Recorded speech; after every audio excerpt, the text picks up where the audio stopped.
Hola, ¿qué tal amigos? Muy buenos días. Son las 9 de la mañana aquí en Centroamérica y estamos generando este contenido desde Pueblos en Red, específicamente este maravilloso y contrastante país de países denominado Guatemala.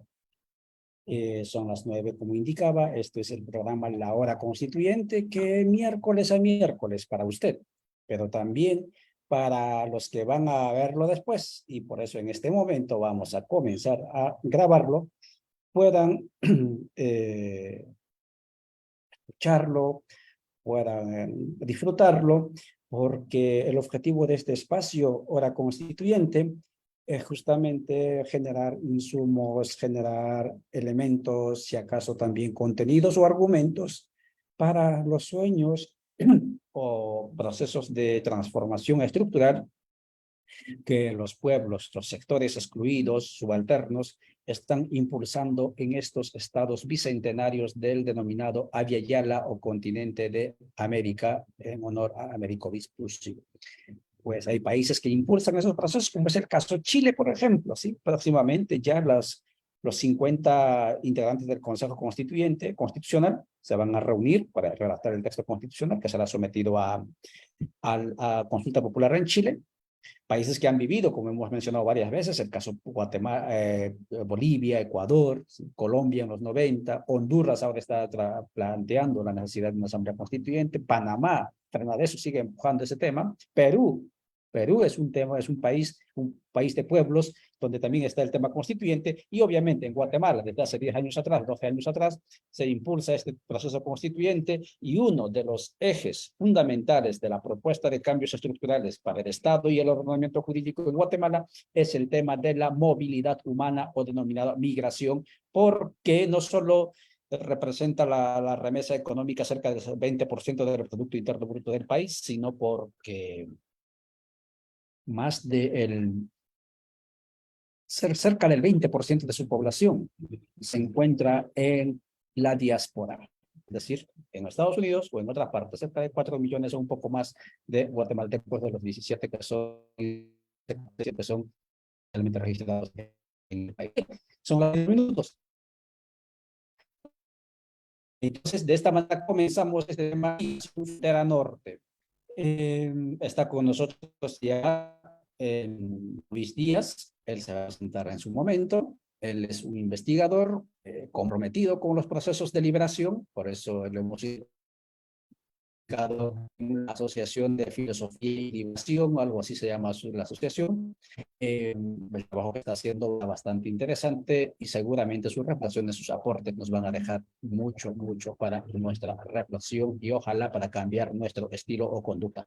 Luis, por favor, ya nos están viendo en Radio Victoria en Guatemala, nos están viendo en Rondas Campesinas del Perú. Saludamos a todos los amigos y amigas que nos siguen desde el Perú en su página Rondas Campesinas. Saludamos a las compañeras y compañeros de Argentina, Minca Comunicaciones también estamos transmitiendo en vivo, a los compañeros del Ecuador que están viviendo un momento difícil con este proceso de destituir en el Congreso del presidente Lazo a través del SINACU Internacional. Estamos llegando también en Ecuador, también estamos en Colombia, al carajo.org, saludos también a los compañeros y colegas de Argentina, y en Guatemala pues estamos con la mirada de los CPO, está Codeca Guatemala, desde donde estamos produciendo también este espacio. Estamos también generando este contenido de reflexión y de formación en la página oficial de MLP. No es producción de MLP, esto es transmisión que estamos haciendo en el canal de MLP y obviamente, como decíamos, en la Radio Victoria Nacional. Luis, por favor, la audiencia. Hola, ¿qué tal, Ollantay? Muchísimas gracias por la invitación. Saludos a todas, a todos los compañeros que ahora nos escuchan. Pues manifestar mi solidaridad con todos los procesos políticos que se están llevando en nuestra vía Yala. Yo ahora me encuentro en la frontera norte, literalmente en el límite de nuestra América. Comentábamos ahorita fuera de cámara que de aquí se alcanza a ver lo que es el infame muro fronterizo que vino a dividir una ciudad o una comunidad que hasta hace 10, 15 años era una comunidad binacional, El Paso, Texas, Ciudad Juárez, que tenía un flujo en ambos sentidos muy dinámico y que permitía la unión de los pueblos, ¿no? Pero a partir de una política antimigrante, pues se han venido incrementando las medidas de seguridad y ha dividido la ciudad o esta comunidad en dos ciudades, en dos países diferentes, con muy pocas personas que siguen teniendo o que seguimos teniendo acceso a ambos países. Pero bueno, ahorita lo platicamos. Pues muchísimas gracias, repito, por la invitación. Eh, y cedo el micrófono, tú me dices. Muy bien, gracias Luis. Y de eso se trata. Conversar, como decimos, con personas que han gastado suela tanto en las calles, fuera del asfalto, en los territorios, pero también que queman neuronas reflexionando. Esos son los elementos que caracterizan a nuestros invitados e invitadas a este espacio, que por cierto ya tiene más cerca de 2 años de continuidad. Luis, entremos de lleno al tema. El tema migración en hacia los Estados Unidos, en los titulares de los noticiarios internacionales ha ocupado espacio. Que por cierto, amigas y amigos, los que vivimos en esta parte de un poquito más abajo de lo que es México, ¿sí? Esto de la migración, el paso, flujo migratorio es una constante de todos los días, ¿sí? Y obviamente eso también va a hablar, y eso lo vive también, acaba de decirlo Luis, pero ha ocupado espacio porque hay unas normas políticas públicas, como el capítulo 42 de las políticas públicas que dictó Trump, han fenecido y entonces la gente desesperada subió, pasó ríos, pues intentando entrar a los Estados Unidos. La pregunta entonces es, para los que nos siguen en la parte del sur del continente, no conocen dónde está la frontera norte, no tienen idea de lo que es vivir por estas tierras porque muy poco se conoce. La pregunta es, Luis, háblanos cuál es el origen y si acaso nos puedes narrar un poco el contexto, ¿no?, de la migración por donde estás y cómo es que esa frontera se convierte en una frontera histórica, quizás determinante, ¿no?, entre lo que sería la civilización para ellos de la vida y la civilización del atraso que sería para ellos, ¿no?, nosotros, desde nuestra perspectiva, la civilización de la muerte y la civilización de la vida aquí para la parte sur. Cuéntanos. Muy bien, bueno, es una pregunta como compleja, tratarla de responder en toda su extensión sería un poco complicado. Voy a tratar de ser lo más conciso posible. Bueno, un poco sobre el contexto, lo que se está viviendo acá en la frontera norte, para nosotros, para México, para nuestra América y frontera sur de Estados Unidos, ¿no? México y Estados Unidos comparten, como ustedes sabrán, una línea fronteriza bastante extendida, y la migración se había dado de manera, ha tenido diferentes momentos. un primer momento grande, digamos, fue entre México y Estados Unidos, pues fue el programa Bracero, cuando Estados Unidos abrió sus fronteras porque necesitaba mano de obra, dado que sus jóvenes estaban en la guerra, ¿no? Cuando la mano de obra mexicana ya no fue necesaria en los Estados Unidos, pues simplemente terminaron el programa de manera unilateral y empezaron un proceso de expulsión de mexicanos, mexicanas que habían ido a trabajar en este programa. Evidentemente, bueno, no vamos a poder platicarlo en toda su extensión, pero este programa, este primer programa Bracero, tenía muchos tintes de racismo, es decir, las personas eran tratadas pues prácticamente poco menos que seres humanos. Existen documentos fotográficos donde eran, antes de ingresar a Estados Unidos, pues eran bañados en DDT, literalmente, y utilizados, ¿no? Como mano de obra barata, disponible y que podía ser eliminada en el momento que les fuera conveniente, ¿no? Bueno, se da esta expulsión de las mexicanas, los mexicanos que están allá bajo el programa Bracero. Eso conlleva al crecimiento de las ciudades fronterizas, por ejemplo, la ciudad donde vivo yo, Ciudad Juárez. Tijuana, también a principios del siglo pasado, era literalmente un rancho con 100, 200 personas, pero que ante este flujo de retorno, pues aumenta su población. Bueno, voy a brincarme algunos años, algunas décadas, por cuestiones de tiempo. Y bueno, la migración México-Estados Unidos pues se daba a través de manera oculta, digamos. Las medidas migratorias no eran tan fuertes.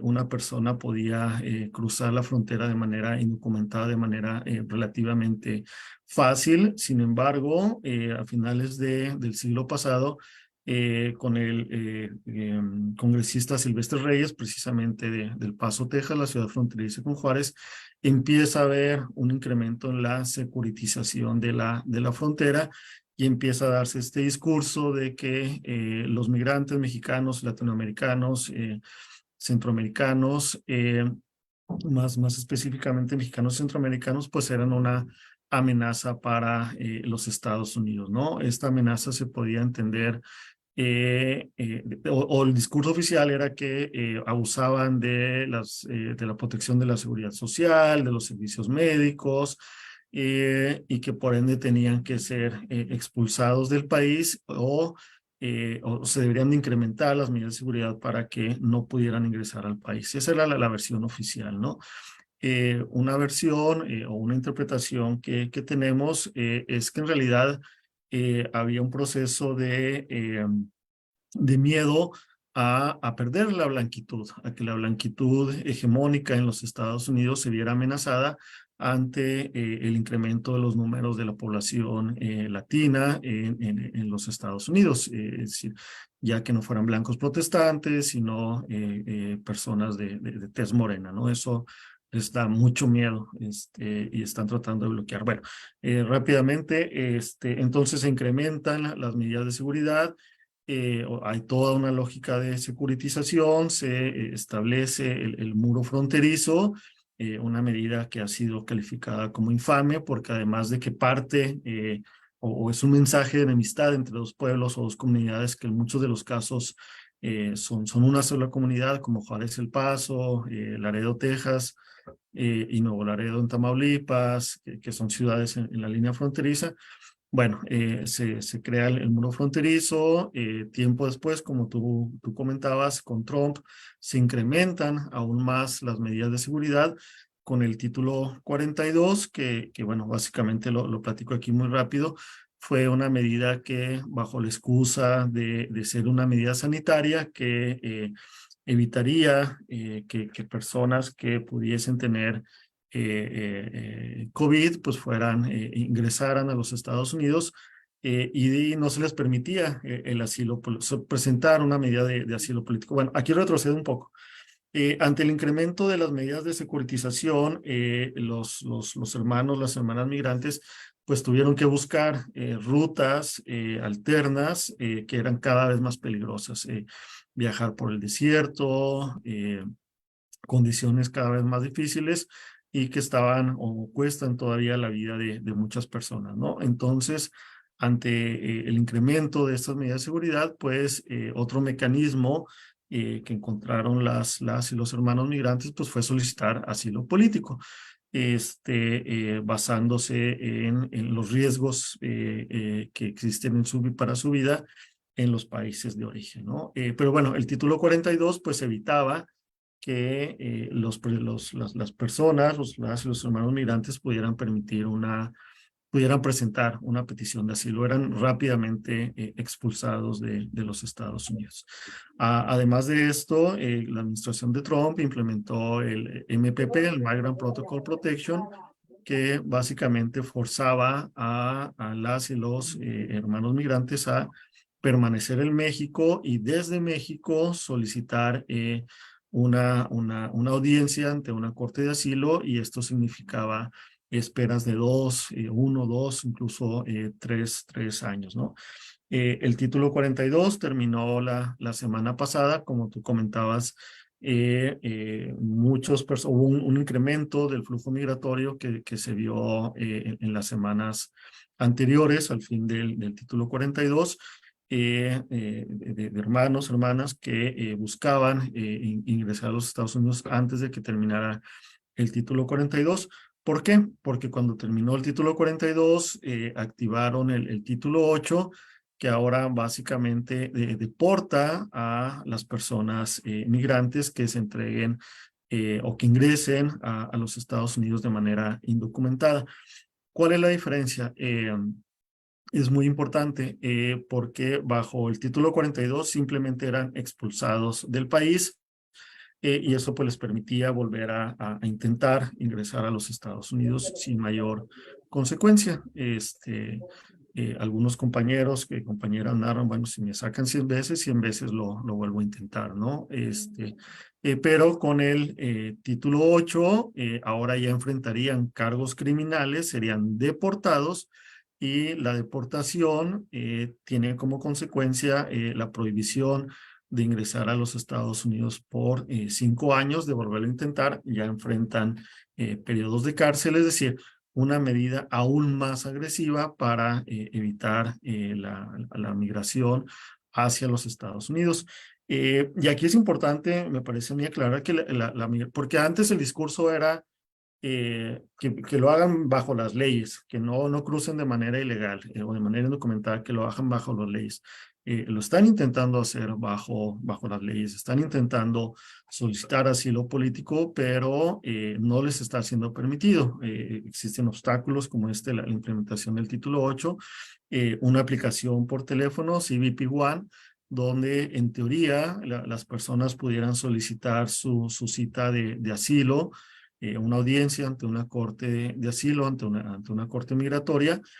Sin embargo, estoy seguro también ustedes lo han escuchado, la aplicación presenta muchísimas dificultades. Está en inglés, no reconoce los rostros, hay un número muy limitado de citas. Entonces, por ejemplo, acá en Ciudad Juárez tenemos compañeros que han estado meses tratando de agendar una cita a través de esta aplicación, y simplemente pues no ha sido posible, ¿no? Entonces, cuando se cierran estos caminos, pues el instinto de vida, el instinto de supervivencia que todos tenemos, el deseo de vivir, que llama nuestro maestro, el doctor Dussel, pues los lleva a seguir insistiendo, ¿no? En poder ingresar a los Estados Unidos.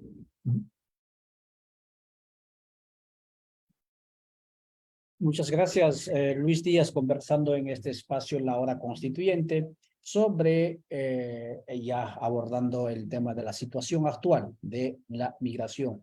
Nos acaba de especificar el origen, cómo era antes, lo cual es cómo nació esta frontera como tal, y que por cierto, aparte de Ceuta y Melilla y también otra frontera con muros, que es lo que separa Haití y República Dominicana, y alguna frontera más con muro, lo que separa a Estados Unidos con México sería uno de los muros de las fronteras más grandes en cuestión de infraestructura amurallada.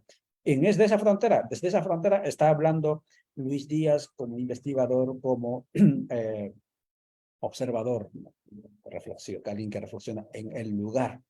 Y nos acaba de explicar la diferencia entre lo que es en las políticas públicas de Estados Unidos, la vigencia y ahora el fenecimiento del capítulo 42 y lo que sería capítulo 8, ¿no?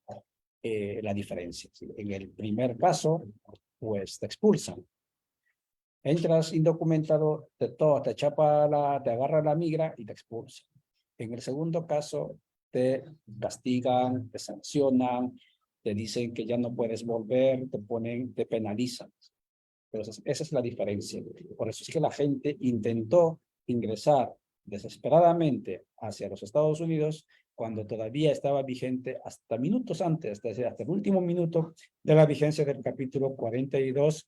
Por eso se veía la sobrecarga, ¿no? En las imágenes mediáticas, es decir, de los noticiarios, la sobrecarga de presencia humana por allí. Aunque eso, como digo, es una constante en esta parte donde vivimos.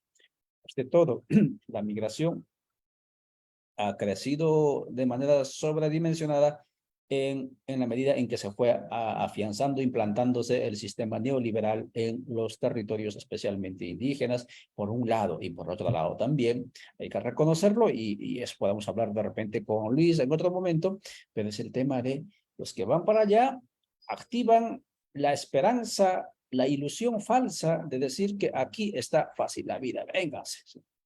Pero tampoco es así, ¿sí? La vida ya es bastante dura, ¿no? Pero bueno, eso es otro tema. Vamos contigo entonces, Luis. No soy yo el que tiene que hablar. Usted va a contarnos ahora, retomando todo lo que decías, ¿podrías graficar a brocha gorda cómo está la situación de la migración ahí en esta frontera? ¿Qué es lo que más se ve? Me imagino que desde la perspectiva antropológica hay diversidades de rostros, etcétera, pero también hay momentos de, no sé, no creo que solamente sea momentos de sufrimiento, también habrá momentos de encuentro, de articulación, de intento de agregación humana, no lo sé. Cuéntanos, por favor, algo de ese contexto actual. Sí, sí, creo que tocas un punto muy importante, ¿no? Porque la migración, y es una parte que es cierta, ¿no? Son condiciones muy difíciles, que a veces implican secuestros, violaciones sexuales, muerte, desafortunadamente para algunos de ellos, de ellas. Esa parte está ahí y es importante tenerla en mente, ¿no? Para tratar de encontrar soluciones. Pero también está esta otra parte que a veces es muy importante recordarla para poder seguir luchando, para poder obtener fuerzas de ahí, de la solidaridad que se da tanto entre las y los migrantes como entre organizaciones religiosas, organizaciones civiles, algunas personas en el gobierno que intentan y han apoyado a la población migrante, ¿no? Acá específicamente en Ciudad Juárez, pues se han dado diferentes momentos. Voy a tratar de ser breve. En el 2018 es cuando empieza el flujo migratorio hacia Ciudad Juárez. Antes el flujo migratorio era más tendiente a Tijuana, porque ahí la frontera es con California, que pues es uno de los estados más ricos de los Estados Unidos, ¿no? Mientras que acá por Juárez, la ciudad contigua, nuestra ciudad hermana, pues es El Paso, Texas, pero de ahí a una ciudad más grande, pues son todavía 4 o 6 horas de viaje, ¿no? Bueno, en fin, en el 2018 empieza el flujo migratorio hacia México, habría que explorar esto con más detalles técnicos, pero me parece a mí que mucha de esta migración se explicaría precisamente por lo que tú comentabas, ¿no? El avance de un proyecto neoliberal, de un proyecto colonial de muerte que causa que no existan condiciones de vida que permita a las personas no migrar, ¿no? Pero bueno, llegan a Ciudad Juárez, en un primer momento son las organizaciones religiosas las que atienden, bueno, también esta Casa de Migrante, eh, los que dan albergue a la población migrante. Está un albergue municipal, Kiki Romero, y un centro también para migrantes federal, Leona Vicario, que bueno, son en mayor o menor medida logran contener, albergar a la población migrante que se estimaba alrededor de 2.500 personas hacia el 2022. A partir de finales del 2022 se incrementa el número de población migrante, en su mayoría población venezolana, que aparte tuvieron un cambio, ¿no? Porque Estados Unidos hacía una excepción humanitaria para los venezolanos al título 42, es decir, a ellos sí se les permitía solicitar su audiencia de asilo político, y en octubre, si mal no recuerdo, octubre-noviembre, si me ahorita la fecha exacta, de un día para otro cancela esa excepción humanitaria. Y bueno, los y las hermanas migrantes venezolanas que venían en camino, pues se encuentran ahora que ya no pueden cruzar Estados Unidos, no pueden regresar tampoco a Venezuela. Y bueno, entonces quedan atrapados, digamos, en la ciudad, y la población migrante se incrementa. No hay manera realmente de saber cuántas personas están en la ciudad, pero se calculaba entre 8.000, 10.000 personas, esto tomando en cuenta personas que trabajan en albergues, que ofrecen asilo, un comedor comunitario muy importante que maneja la compañera Cristina, donde era una parada, digamos, de la población migrante, donde se ofrece alimentos. Y bueno, ese era como una especie de termómetro, ¿no? Para medir cuántos personas había. Se calculaba pues entre alrededor de 10.000 personas. También se daba otro flujo, que eran personas que llegaban en tren, muchos de ellos, viajes muy difíciles que a veces les tomaban meses, semanas, pero bueno, para no entrar en tantos detalles por cuestiones de tiempo, llegaban a la ciudad, comían en este comedor con la compañera Cristina, tal vez descansaban un día en la ciudad, inmediatamente se dirigían a entregarse a las autoridades migratorias de Estados Unidos para solicitar el título 40, para solicitar para presentar un reclamo de asilo político. Se esperaba un incremento en el flujo migratorio después del fin del título 42. No se ha dado, al contrario, sí ha disminuido el flujo migratorio.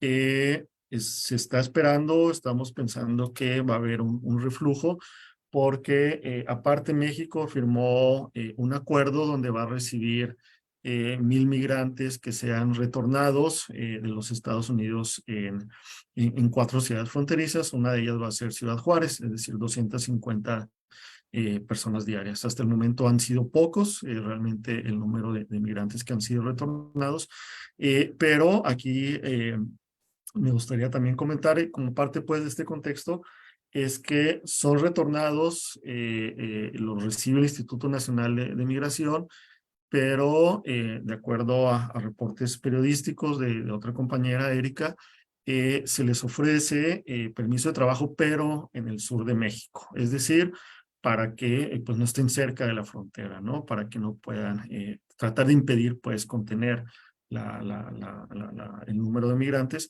Y en caso de que lo rechacen, pues simplemente son dejados en la ciudad sin permisos de trabajo, sin identificaciones oficiales, es decir, en condiciones muy difíciles. Pero, repito, las organizaciones religiosas en su mayoría, aunque también el albergue municipal, el albergue federal, pues pudieron contener hasta el 2022 la ola migratoria. Cuando se incrementó el número de migrantes, ahí sí ya vimos personas migrantes en situación de calle, ¿no? También aquí me gustaría recalcar, comentar que en este espíritu que tú hablabas, ¿no? De lucha, de solidaridad entre los migrantes, también se han organizado en espacios propios, se han apropiado, en el buen sentido de la palabra, de espacios o de no espacios, y los han hecho habitables, ¿no? Sin romantizar. Son condiciones muy difíciles, pero son espacios autogestivos que les ha permitido encontrarse en colectividad, darse ánimos, darse fuerza, darse consejos unos a otros y que a mi parecer se les ha permitido convertirse en un sujeto político activo. Muchas gracias, Luis Díaz, conversando en este espacio de la hora constituyente, cuando son 9:28 aquí en Guatemala, Centroamérica, sobre las condiciones existenciales o coexistenciales de las y los migrantes hacia los Estados Unidos en la frontera norte, allí donde vive Luis. Claro, hay muchos temas que quedan siempre en el tintero, ¿no? Porque quisiéramos abordar mucho, pero el tema también es que los tiempos en la nube, en Internet, son demasiado fugaces y nos exigen lo más corto posible el tema de la producción, de la duración de los contenidos. Luis, filosóficamente hablando, es decir, intentando constatar lo que en esencia somos, los humanos somos bípedos, por lo tanto somos migrantes. O sea, esto de decir que los humanos son sedentarios, ¿no? Ciudadanos, ciudades, eso no es verdad. Eso es una constatación. O sea, tengo 2 pies y estoy hecho para caminar. Correcto. En ese sentido, ¿hacia dónde va la migración en estos tiempos de la ilusión todavía de la modernidad? Porque al parecer habían allí hipótesis que decían que tanto ha sido el saqueo de los países del centro, ¿no? O de los países enriquecidos de los territorios de la periferia, que ahora los sobrevivientes de ese saqueo se van detrás, ¿no? de las riquezas que han extraído y extraen estos países. Pero viene el tema del cambio climático y todas estas cuestiones. Entonces, ¿por dónde? ¿A dónde va la migración, según tu reflexión, Luis? Adelante. Sí, acá yo haría la reflexión en 2 sentidos. Una sociológica, digamos, donde vemos que hay un incremento en el número de migrantes y también en la composición del flujo, ¿no? Tradicionalmente o históricamente, mejor dicho, las personas que migraban pues eran personas jóvenes, varones, iban a los países del centro, enviaban dinero, remesas a los países de origen. Sin embargo, ante el incremento de las desigualdades sociales que se da por un proyecto, me parece a mí, colonial, neoliberal, impulsado tanto por los países del centro como por las élites aliadas en los países periféricos, pues se ha incrementado los niveles de pobreza y de violencia en nuestros países, ¿no? O sea, por ejemplo, México había dejado de ser un país expulsor de migrantes y sin embargo ahora ante el incremento de la violencia en ciertos estados impulsados por el narco, pero por ejemplo, en la narrativa colonial aparece la idea del narco, los carteles, la corrupción, pero no aparece el consumo que se hace en los países centrales, ¿no? Y ese consumo es el que genera la inmensa cantidad de riqueza o de dinero que genera esta violencia, ¿no? Pero eso no aparece en la narrativa de los países coloniales, simplemente aparece la otra parte, ¿no? Son países violentos, son países corruptos, sí, pero tú estás financiando esa corrupción, ¿no? Tú estás enviando armas, tú estás enviando efectivo, comentabas tú el cambio climático, ¿no? El cambio climático se da porque los países centrales están consumiendo gran parte de los recursos del planeta. Ellos se quedan con los beneficios y los costos los pagamos los países periféricos, ¿no? Y el costo viene con que no se puedan sostener economías que antes eran sustentables, que permitían pues la vida.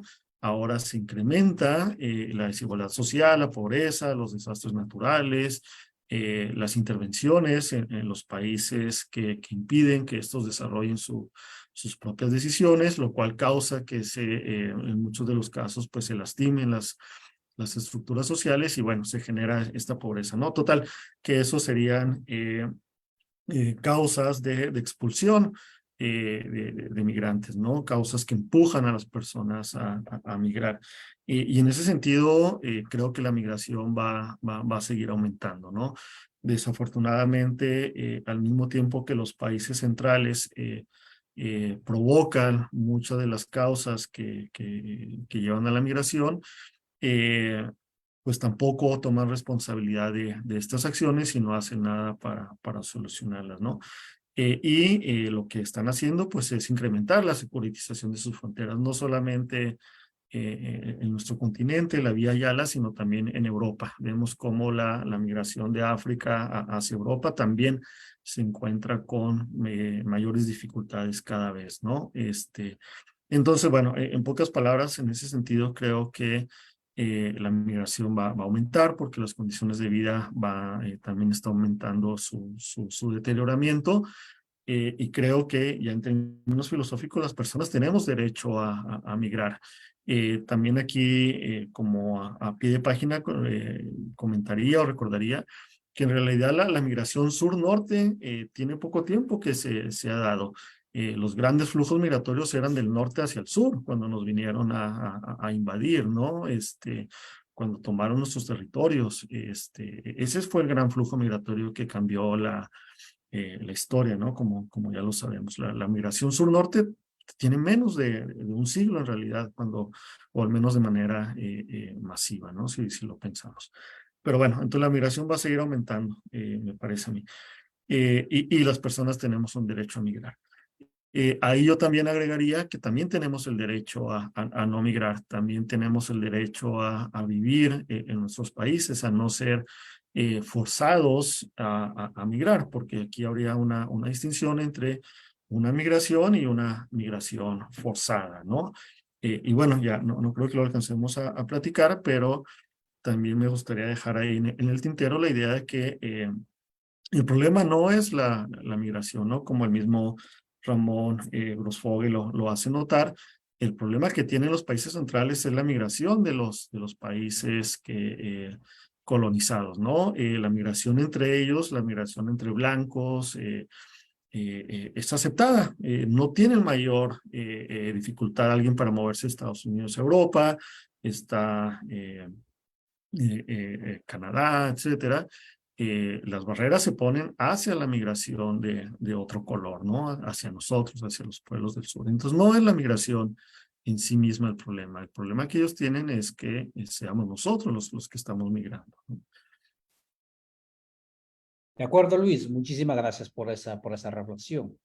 Y lo que ocurre, amigas y amigos, es que así como se establecieron las fronteras de los estados-naciones modernos, que no tienen más de 300, 200 años, ¿sí? En algunos casos menos, así como nacieron, también es probable que con estos flujos humanos van a desaparecer no solo las identidades nacionales, porque ¿qué va a pasar, por ejemplo, en las bolsones territoriales donde la mayoría de los migrantes, o digamos, la mayoría demográfica sean migrantes y los nativos sean minoría? Allí la identidad lo que va a prevalecer es de los recién llegados y por lo tanto la identidad nacional en esa parte por lo menos se va a difuminar y se va a crear uno nuevo. Y eso mismo va a ocurrir también con la geopolítica, con la organización de los territorios. Por lo tanto, no pensemos que las fronteras entre Estados Unidos y México, Guatemala y Honduras, etcétera, por decir algunos ejemplos, nacieron para estar para siempre. Estos se van a diluir y creo yo, eso es uno de los grandes desafíos de la modernidad siendo superado, digamos, por estos fenómenos que quizás la modernidad a nivel político nunca pensó, pero ahí está el asunto. Luis, hay una pregunta aquí en la Radio Victoria, dice Pedro Antonio Boche, dice, ¿cuáles son las nacionalidades migrantes más abundantes en Estados Unidos? Me imagino que se refiere a la mayor cantidad demográfica. ¿Podrías alcanzar alguna respuesta al respecto? Por el momento sí sigue siendo la mexicana, el mayor número de migrantes. También existe un alto número de migrantes centroamericanos y algo que se ha dado últimamente países de otras nacionalidades. Por ejemplo, los venezolanos hace muy poco tiempo, ellos eran receptores de migrantes, ellos recibían a colombianos en su territorio, ¿no? Los venezolanos tienen poco tiempo realmente que están migrando. Entonces, en términos de nuestro país, de nuestros países, pues por México sigue siendo por mucho la población mayoritaria migrante en los Estados Unidos, aunque sí habría otras nacionalidades, ¿no? Que se han venido incrementando. Haitianos también, se dio cubanos, pero también es poco el número. Bueno, cubanos está muy localizado, ¿no? En el área de Miami, etcétera.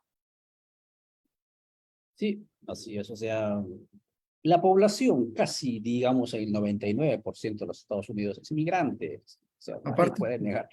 Porque ¿cuántos apaches hay o cuántos sioux hay o cuántos cherokees hay en los Estados Unidos? No hay, los han desaparecido. sí, Por lo tanto, son migrantes, ¿no? Lo que correcto. pasa es que una vez que han llegado a ese lugar, ¿no? Es como subir una escalera, se han subido y una vez que subieron tan arriba, patean la escalera para que nadie más suba, ¿no? Bajo el Correcto. argumento de que aquí no hay sitio, o sea, son migrantes. Pero Sí, bueno, esos son fenómenos. Luis, por favor, son 9:39. Yo te dije 40 minutos de tu tiempo. Por favor, despedite si tienes alguna idea conclusiva. Despedite, por favor, cierra la tertulia y ojalá en la próxima nos podamos volver a ver. no, pues solamente agradecerles por el espacio. He disfrutado muchísimo la conversación. Ojalá la podamos continuar en otros momentos, en otros espacios. Y aquí estoy a la orden. Muchísimas gracias por gestionar, mantener estos espacios de comunicación. Entiendo que son muy difíciles de mantener, y sin embargo ahí han estado dando la lucha, ¿no? Entonces, muchísimas felicidades, mucho ánimo y toda la solidaridad. Acá tienen un amigo en la frontera.